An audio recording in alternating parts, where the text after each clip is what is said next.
Ata janë mundu në 12 vite, me na përçmu, me na ull, me na përqesh.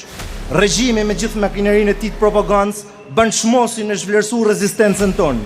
Por mbeso, ditën kur historia të shkruhet vërtet, qendresa jonë ka mu majt mend gjatë në histori, do të shkruhet me shkronja të arta dhe ajo ditë nuk është larg. Mos harroni çka kena kaluar në gjithë këto vite, sidomos vitet e fundit. Kishim përballë gjithë botën dhe na përqeshnin se si ne guxorshim me fol për demokracinë në ditë më të vështira të Shqipërisë. Prej 2500 vitesh ne historia na tregon të kundërtën.